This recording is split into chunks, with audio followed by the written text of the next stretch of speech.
Thank you, Yogi. Good evening, everyone. Congratulations, Jayalakshmi, for fantastic sharing and wonderful transformation journey yourself. And congratulations to Dr. Priya as well for impacting one more life. And helping somebody else to follow the right path of wellness.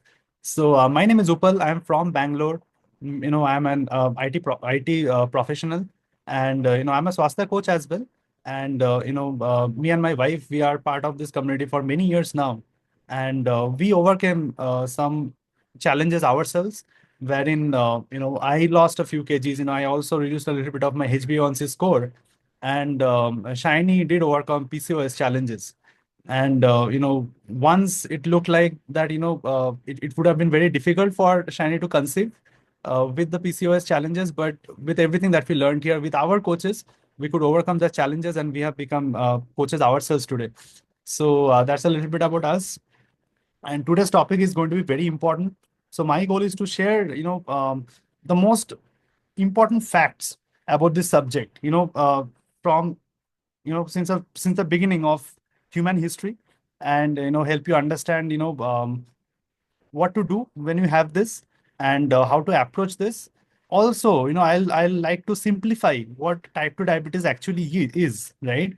So that the fear factor can also go away from that. So let's start. So a lot of facts are going to come your way today, but we will start with this one.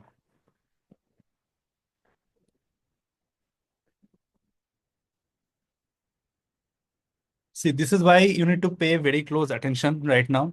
So in 2021, it was seen that 1 out of 11 people in the world has type 2 diabetes. And, the bigger problem was around 45% of these people were not even aware, right? Which means that, if we have around 220 people, 224 people here, which means that 20 people here has diabetes, right? And nine of them don't even know that you have diabetes, right? It could be you, it could be somebody else in your family. Either you are part of the statistics, or somebody else who are very close to you are part of the statistics. So next 15-20 minutes, pay very close attention, and we're going to cover very important things. All right. All right. So, type 2 diabetes, by the way, diabetes, as a whole is not a new disease, right, that we are seeing today. Type 2 diabetes was first seen, in scriptures, in Egyptian scriptures, 1500 BC. That's around, 3005 years, 3500 years back, right? And, Ayurvedic physicians in the 5th and 6th century BC also detected something, called honey urine, right? They call this condition honey urine, right? It is also called madhume, right? And which is similar to what we are seeing today at diabetes. So it is nothing new. So we'll first understand what this is, right? And then we'll talk about what happened around it and what can you do with it. Okay. So I would urge you to remember this image, right? So this is a suitcase. Whenever we, go for a vacation, right? Our goal is to pack the most amount of clothes in the, in the littlest place, suitcase, that we can. We always want to carry less amount of suitcases, right? But we want to carry the maximum amount of clothes. But what happens when you pack too much? What does happen? At one stage, you see that we have to sit on it, right? And then fight with the suitcase, fight, and then somehow we will fit everything in the suitcase. Sometimes that also will not happen, right? Sometimes we will have to carry another suitcase also, right? That's how it works. But the same thing you imagine for your body also, right? So the same thing is happening with our body, in which case, imagine your body is a suitcase, right? And the clothes are sugar or glucose or carbohydrate, right? So, since the time we were born, we have been eating a lot of glucose, carbohydrate, sugar, right? Knowingly or unknowingly, right? We have been enjoying, or even not enjoying, we have eaten a lot of sugar. So, your initially, when you put the clothes, there is no pressure of space, right? You have a lot of space. You just pack in, pack in, pack in. So we also do that. Childhood, I see, I have a 17 months young daughter. And people, wherever I go, they, offer chocolate, right? They offer biscuits. So it has happened to us also, right? It started from that age onwards. So we are giving a lot of sugar and glucose and, all of these things from our very childhood. 20s, 25, 30s, at one stage, our body becomes like this. Okay. It cannot hold any more sugar, right? And see, the problem is not the suitcase, right? The problem is not me also. I am trying to, close the suitcase. It's not that, I am not strong enough, right? Sometimes it's just that we don't need to carry too much of clothes, right? And sometimes we need to spread it out. So it is the same for our body as well. Sometimes it's as simple as that. We don't need that much of sugar, right? But when you go, when you cross that limit, problem starts to happen, right? And we'll talk about how we have been dealing with it, but just remember this picture. This is type 2. If you have type 2 diabetes, or if you have somebody in your family who has type 2 diabetes, this is happening in their body. Just the suitcase is their body, and the clothes are sugar, right? It's simply, if you put it, just too much of sugar in your body. That is why the urine also flows, the sugar also flows in the urine, right? It's not only urine. People who are type 2 diabetic, the blood also tastes sweet, right? It is true. We now can, see, how much sugar we have in the blood. But before, people actually used to taste to find out if it is, that's why it is called honey urine, right? It used to taste like honey. It used to taste sweet, the blood and the urine. And that is what is happening to everybody who has a lot of high type 2 diabetes, right? I hope this made sense. Now, we'll understand how we have been treating this, from the beginning of time, how we have been treating this. But this is a very important fact. This is a very important breakthrough, in with about human beings trying to treat type 2 diabetes. So in 1922, right, insulin was extracted from a cow pancreas and was administered to an human being, right? As an attempt to cure insulin, right? Let's see, what happened after that, and how did we get there. So when we talk about treatments of type 2 diabetes, you can divide it in two parts. The first one is the pre-insulin era, then the post-insulin era. Like I said, in 1922, we started giving insulin to a human body, right? So to a human being. So before that, what did we try? So we tried, a lot of things from 1500 BC, like I said. We tried, cutting down calories, right? We tried restricting some food, right? We tried using some herbs, right? Um, uh, these are the major things that we tried before 1922. The results were mostly, in a lot of cases, the results were not that good actually, right? There where the mortality rate was very high. Before that, it was known that, if you have diabetes, that's like a life sentence, right? It was like that before 1922. You have diabetes and you are just, you know, your days are numbered from there on. That's how it was. But in 1922, a lot of things changed in the history of diabetes, right? Like, invention of insulin. Like, like I said, there were two scientists named Frederick Banting, Charles Best, and John MacLeod. They, invented insulin, and they could, do that. They isolated insulin from the pancreas of a cow, and they purified it, and they, could administer it to a human body, and it worked, right? And in 1923, that is 100 years back, 1923, to 25,000 patients were treated by injecting insulin. So before 1922, it was a nightmare. In 1922, we said, ki, okay, we have insulin, to give. In 1923, we saw that fantastic. We could give to, if we can give to one patient, if we can give it to 25,000 patients also. We gave. Initially, fantastic, responses were received, right? So much so that Banting and MacLeod, they also received Nobel Prize for medicine, right? So that was supposed to be the end of it, end of the story, 100 years back, but that did not happen, right? Unfortunately, invention of insulin was not the end of diabetes. Why? Because in 1936, there was a person called Sir Harold Percival Himsworth, right? He said that we are giving insulin, there's a group of people who are receiving the insulin properly, right? And they are seeing good results. But there's also a group of people who are not responding to that insulin very well. Okay, so it was pointed out in 1936. So then people started realizing that maybe diabetes, maybe there are two kinds of diabetes, right? Type 1 diabetes and type 2 diabetes. So that categorization happened, right? So it moved on. So cut to 2013, right? So that invention happened, not invention, that discovery happened a long time back. But in 2013, diabetes became a menace in the society, right? So 11.6% of Chinese adults were diagnosed with type 2 diabetes 8 years later. Almost, you know, uh, 90 years later, insulin was invented. 90 years after, also, type 2 diabetes was the most diabetes that was still there, right? Type 1 diabetes could still be solved with insulin. What is type 1 type 2 diabetes? I'll get to that later, but understand this. 11.6% of Chinese adults had type 2 diabetes in 2013. That's only 10 years back. 11.3% of USA adults had type 2 diabetes, right? In 2013. And International Diabetes Federation, they said that 1 in 10 adults will have type 2 diabetes by 2040. We are in 2025. We are heading there because now 1 in 11 adults already have type 2 diabetes, right?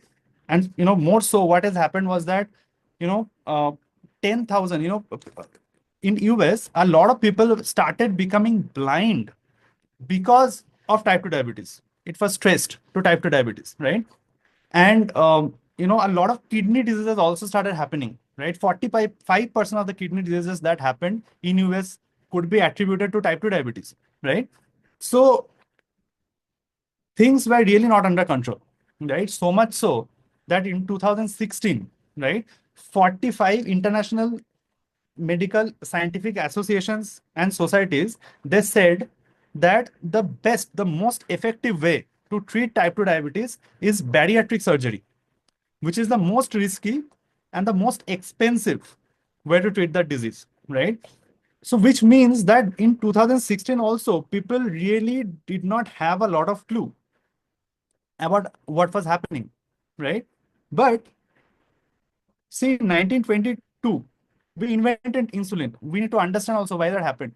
So what we did was that after we invented insulin, we started giving more insulin to the body. We said that, okay, if we give insulin, we can treat it, right? Just help the person produce more insulin, and let us just, do all we can to reduce the blood sugar level. So, medicines like metformin also came in, right? I would like to point out the problem here, right? I would like to, take you back to this image, right? So what does insulin do? Insulin is supposed to put the glucose in our blood cells. Okay.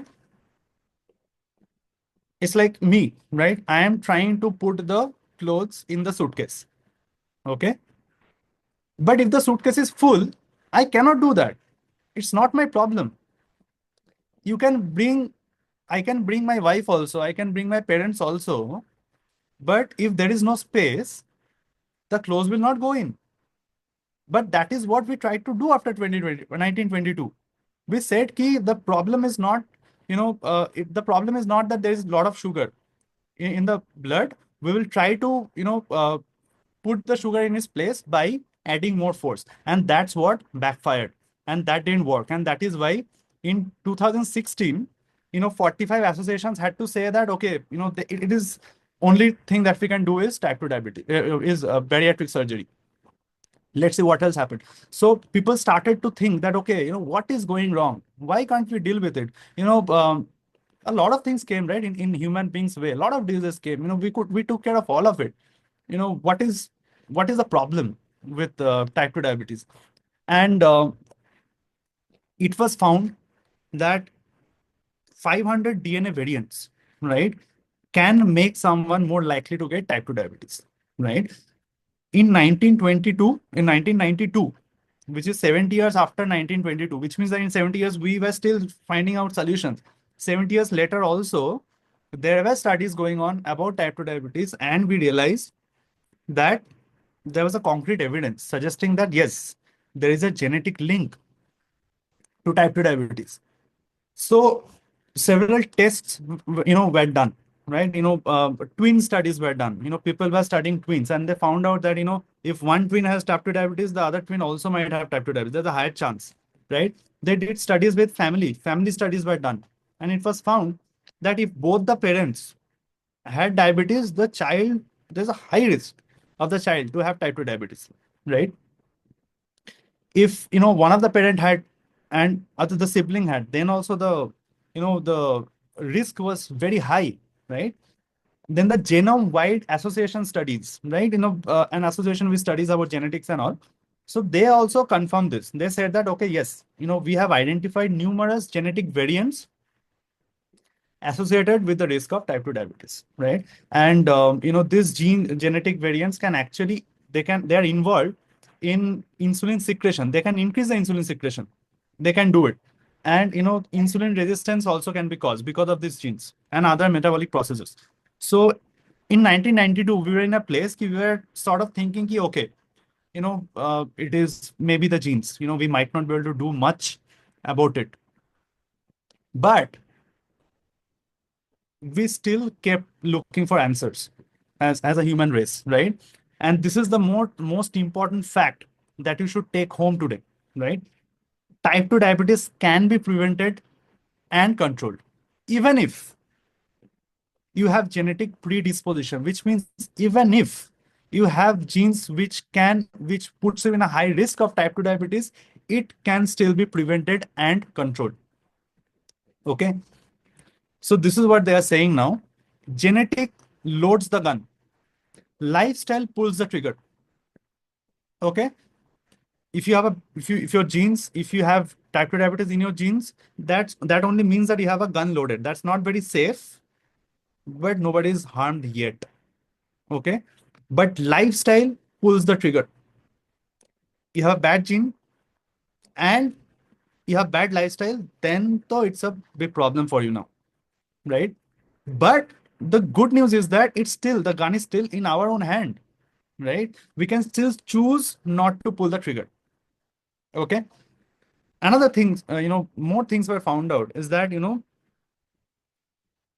if you do not have if you do not have bad genes and if you have bad lifestyle, then also you are not, doing a lot of good for you. I mean, you are not helping yourself there as well, right? So lifestyle, got a lot of, preference, a lot of importance after these studies. So there, one study was happened. I know it had happened in Finland, right? University of Finland is the first in the world to show that a healthy diet and regular exercise can reduce the risk of type 2 diabetes even with a high genetic risk, right? University of Finland, they proved it, right? Not long back, but they did it. They were the first one to say that even if your genes are bad, you can do it. So what did they do? What kind of experiment did they, what kind of research or what kind of study did they do? So they did a 3-year lifestyle intervention. They took 1,000 men from Eastern Finland, right? All of them were 50 to 75 years of age, right?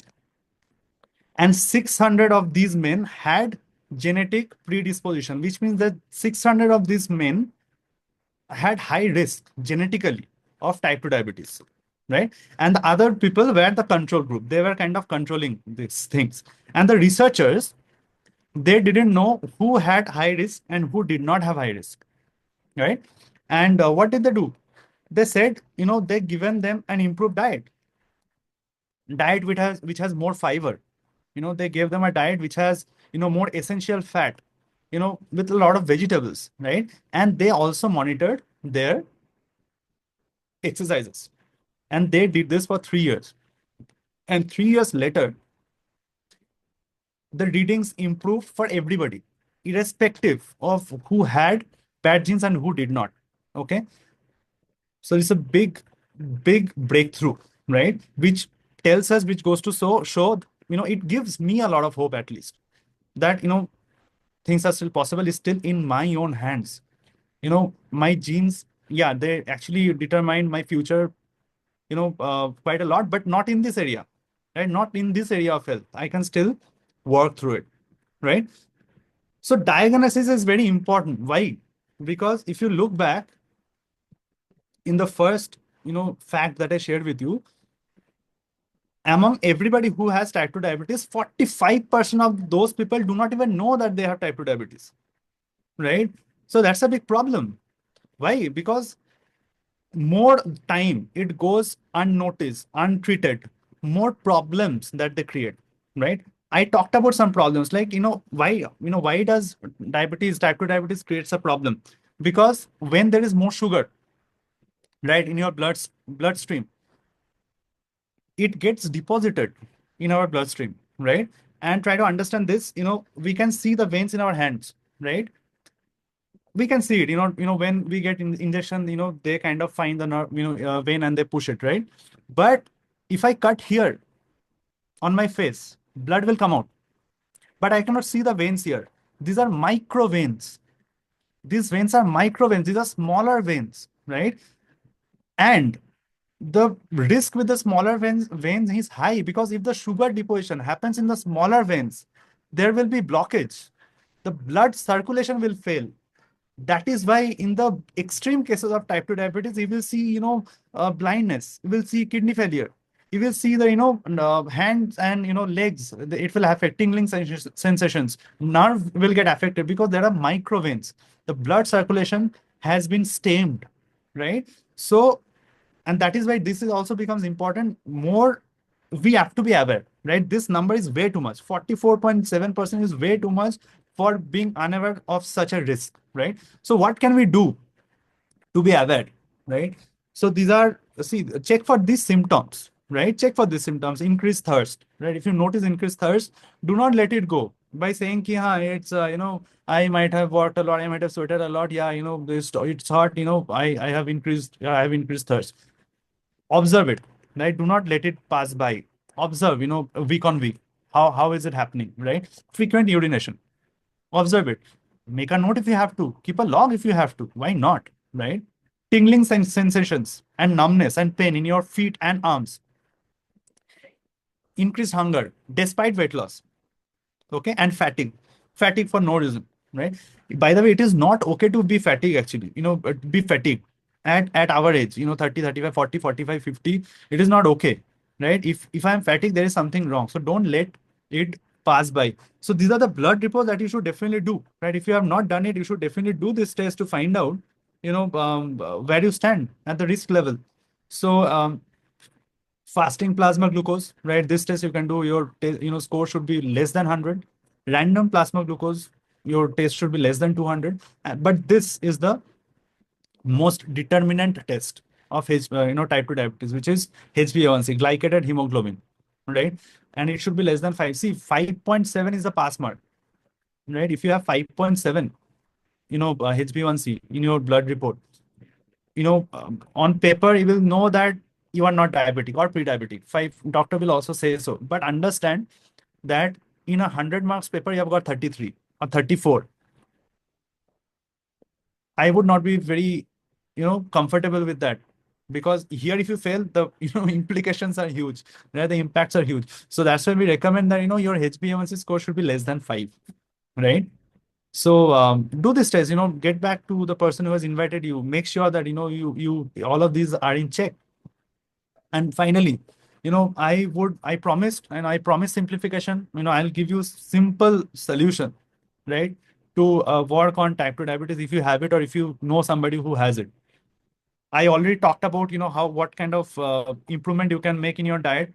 Increase the fiber, increase essential fatty acids, and increase vegetables. Okay, raw vegetables, salads, right? By the way, there is something very exciting coming, in the next week. It is called, salad challenge. Make salad your best friend.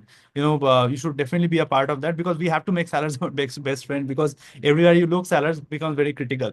So more fiber in your diet, more vegetables in your diet, and more essential fats in your diet, better it is, for this condition. And do not eat sugar, right? Stay away from sugar, stay away from packaged food. stay away from things which are sugary, right? Pastries, sugary drinks, carbonated drinks. Summer is coming, it is very easy to, pick up that 10 rupees carbonated drink. Do not do that, right? And, make sure that you are having a balanced meal, right? Yeah, your plate should have your plate should have carbohydrate, but it should be balanced as well, right? Put less sugar in. Do everything you can to put less sugar in and burn off the remaining sugar, right? Burn off the remaining sugar. How do you do that? You do that by doing exercises, intense exercises, high HIIT exercises. You do it by doing strengthening also, right? And also you can do it by fasting, right? Fasting also should be done in a very controlled environment. You can fast for 16 hours, 5 to 6 hours a day, right? You can eat between 8 hours of eating window. This needs some supervision, right? Do not. I would, if you are confident, please go ahead and try. But otherwise, take somebody's guidance. But these are the things that you can do. Fasting, exercise to burn off the sugar that you have remaining.